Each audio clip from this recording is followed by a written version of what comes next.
Again, it comes back to that skill set and being proficient in it. Again, you could go into a simulator, but again, in a simulator, that loader is not handling, that 50-pound round and trying to do it with limited visibility, even inside of a tank, or the Bradley gunner in a vehicle with limited visibility and being able to, again, work as a team between the driver and the commander and doing everything. So, yes, they can practice some of it in a simulator, but to get the actual full experience needs to be in that environment where they're actually handling the full-size rounds, where they're actually feeling that, recoil and the flash of the gun going off. There are so many different things that play into it that they have to have the real event. One of the Army mottos is train as you fight. And are you suggesting that sometimes the enemy fights at night? On occasion they have, yes. And we've seen that on our deployments and everything else where that's their preference sometimes. So it's important that our guys have those skill sets that would allow them to be able to protect themselves and to respond in a night environment. Most definitely. And so, hence, the necessity of training at night. Correct. Don, there's a lot of stuff that's going on at Camp Ripley. We just spent the last 5 minutes or so talking about the XCTC that's going on, but there's some other things that are going on. Can you tell us a little bit about the open house? The first, it's a biennial open house that'll be taking place at Camp Ripley, and that'll be on the 20th of September. It'll start at 10 o'clock, and encouraging local community and people to come out and see the role and what the National Guard plays with local law enforcement and DNR, and how we support and what we do with that capability there, and how we work with other organizations within the state. It'll give the public a good understanding of some of the equipment that's used. So anytime we respond, or if we're called out in regards to a flood fight or a tornado, anything else like that, when we respond, we are working for these agencies. We do not go out as a National Guard and say we're in charge and take over. So when the request comes in from the local sheriff's department through the governor's office to the TAG, and we send out units or personnel to assist, they are there to assist these local organizations. So we're there for the sheriff, the state patrol, DNR, and to show the public our capabilities and what we bring to the table to be able to help the state overall in any type of emergency or disaster. It would just give them a better understanding to see our capabilities and what's available. So the open house is going to focus on those relationships, talk about how the National Guard cooperates with our local civilian agencies, organizations like the Department of Natural Resources, Homeland Security, Emergency Management, the Department of Public Safety. But you made an interesting point, Don, and I'd like to circle back to that. So I think sometimes there's the impression if there is a tornado scenario like we saw in North Minneapolis a few years ago, the Wadena tornado, if there is a wildfire, a blizzard, and the National Guard is called out, it seems like there's a perception and maybe even an attitude out there is like, oh, the military is here, they're taking over. Correct. And you said that actually the National Guard would be subordinate to those civilian agencies on site, like the Sheriff's Department or the Highway Patrol, who's ever asked for that assistance. Could you elaborate on that a little bit? Well, again, that is the primary role, because as a military force and working for our immediate commander is the governor, being with the National Guard. With that distinction there that we are here for support of the state, and we are here to assist in that. We do not have that lead role as our primary mission. We are here as a support element. So if it gets too much for the locals, or if the Sheriff Department deems that the tornado, the flood, or the blizzard, or anything else, and there's an emergency scenario that is outside of their capabilities, they can request the National Guard come in. The biggest reason being is some of the equipment and some of the assets that we have that we bring to the table, local agencies don't have that available. So whether it comes down to setting up a command center and assisting with communications, whether it comes down to larger vehicles, whether to either transport people, wildfires for the helicopters to be able to bucket the water to get the water out to the fires. These are some of the assets that we have that our soldiers are also trained on to an extent because it's also their dual mission. So we have these capabilities within our organization that we bring to the state, and we bring those to support the state. And again, so we don't send our leaders out there and put them into a position where they're making the decisions on what's going to happen, how it's going to take place. We are there just to assist the local authorities and provide our resources that we have to them. So, for example, many of the viewers have probably seen Black Hawk helicopters, even Chinook helicopters over Camp Ripley this summer. The Nebraska National Guard that's training up there has come up with a whole squadron of Black Hawk helicopters. But the Minnesota National Guard often gets called out for fire response. And they employ a bucket that gets dipped down into a local water supply source, whether it be a river or a lake, and then they respond to the fire that way. So you're saying that they actually do that at the request of the governor? Correct. Local law enforcement and has to come up through them to the governor's office to request the National Guard. And so when that request comes down, then what the requirements are sent over to the military side. Then it's up to the military to look at what the request is, what the emergency is, to be able to determine what assets we bring to the table that would best fit that. So it's not the governor's office or the sheriff's office or anybody else that saying, well, let's take, this unit out of Brainerd and use them because they're the closest.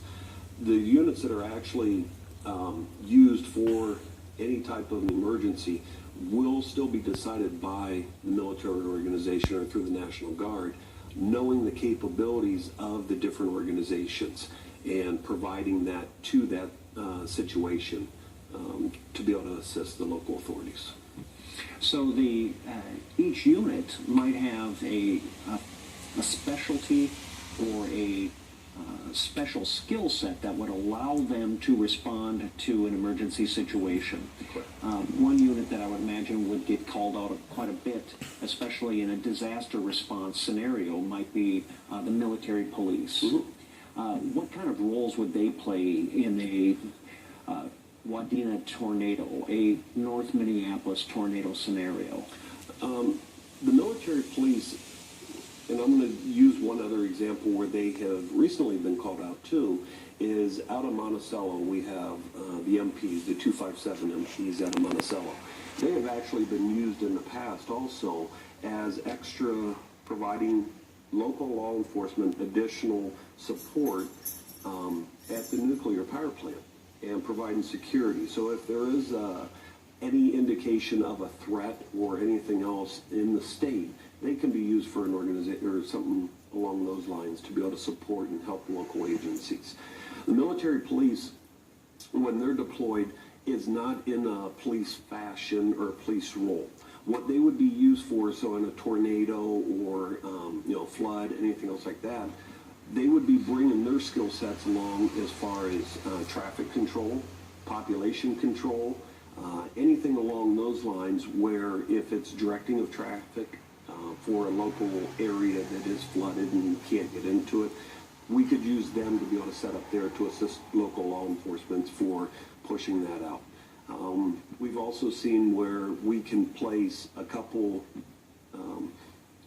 in certain areas as far as security for watching or keeping guard over areas just to prevent any looting and things like that from taking place. So it's just that presence again. So they're not out searching for anybody. They're not doing a police function or a police role. We're just merely in a support role to assist the local organizations. So you might see them at a traffic control point, for example, saying the road here is washed out and you'll have to go up Highway 1. Yeah. At Camp Ripley earlier this year, in May, they had a an amazing event, the Ripley Rendezvous with the Boy Scouts. Wildly popular event. Can you tell us a little bit about that? Yeah, it went very well. Rain, well, one of the days out of there, but still, the Boy Scouts had a tremendous event there that took place, and it's very nice. It allowed, on this one, had 12 different councils from bordering states, from North Dakota, South Dakota, Wisconsin, all coming in and meeting here. Had some scouts out of Canada that also came down for this event, and it's just, the setting at Camp Ripley just provides for an event like this, because the billeting or having enough rooms in that for all the boys, the areas there, everything from, campfires, anything else like that, it gives them a large enough area where they can be Boy Scouts. And they love the setting, they love coming here, and it's just been great for Camp Ripley. Oh, fantastic. And the Ripley Rendezvous, which was hosted by the Camp Ripley staff and crew there. I know they had a stage set up. They had a general officer from the Minnesota National Guard speak. They had a fireworks display. So sounds like it was a great event. We also had an event that took place there at Camp Ripley recently that was a little bit unusual. Kind of a safety day with motorcycles and boats and ATV. Tell us a little bit about that. Yeah, it was a partnership idea program that was put in place to be able to put out safety measures, ideas, classes, everything else like that. So you had the boat, ATV, motorcycle. It was in partnership and pairing with multiple different organizations from the State Patrol. DNR was also out there, and they gave them a venue for us to invite people onto base for this event, and then also to increase the visibility on the safety awareness for these other organizations, to do it all in one venue. So instead of having everybody from just a motorcycle safety briefing over here and trying to attract some people, we saw the need, because a lot of people have the same equipment. If you own a motorcycle, you may have a boat, you may have an ATV. It's not just you have one piece of equipment. So by putting it together with all of them and having these organizations there, it gave them the chance to be able to talk to a wider variety of people that they may not have been previously. So. And this is also a force protection issue. Yes. Because soldiers speeding to a location, a soldier who's riding a motorcycle in an unsafe fashion. So this is really giving our soldiers important information about the proper way to use these vehicles, the proper way to conduct themselves when out, and the proper wear of safety equipment. Correct. Yes. Can you elaborate a little bit on that? It was, a lot of this, from what I know of it, stemmed from Minnesota Guard started with the motorcycle safety course and started even hosting those, and I myself went through one down at Fort Snelling and was able to do the motorcycle safety course there at Fort Snelling.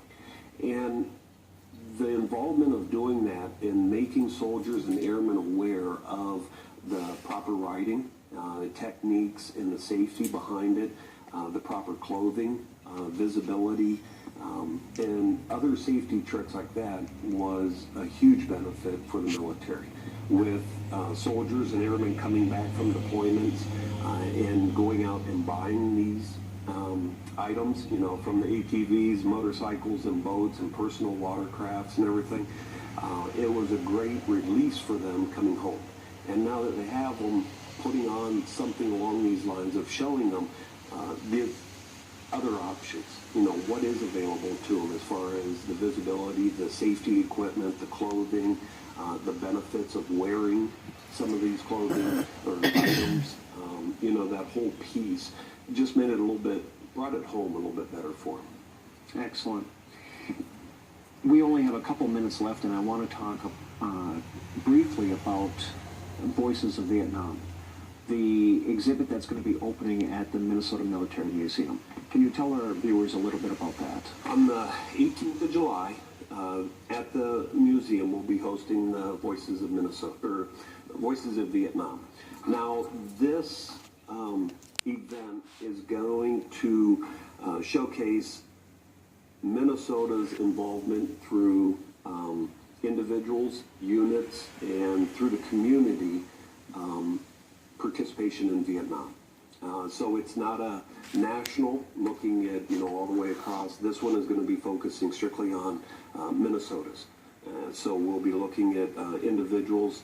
One interesting fact, I believe you had brought it up and discussed about it, the very first individual into Vietnam back in 1945 was a native of Minnesota. And so it'll be looking at through the history of Minnesota's commitment and involvement into Vietnam. And 2015 is a historic year in the annals of military history. Of course, we recognized earlier the 150th anniversary of the end of the Civil War. Earlier this month, we recognized the 70th anniversary of the landings at D-Day. And we also recognize the 40th anniversary of the fall of Saigon, 1975, 2015, 40 years ago, the fall of Saigon. And now we're going to be having this exhibit at the Minnesota Military Museum located on Camp Ripley. And it will be focused on Minnesota's participation in the Vietnam War. Well, this wraps it up for this edition of the Ripley Reporter. I'd like to thank my guest, Don Warner, the Public Affairs Officer for Camp Ripley, for joining us today. Thank you all for watching. And this is Major John Donovan signing off.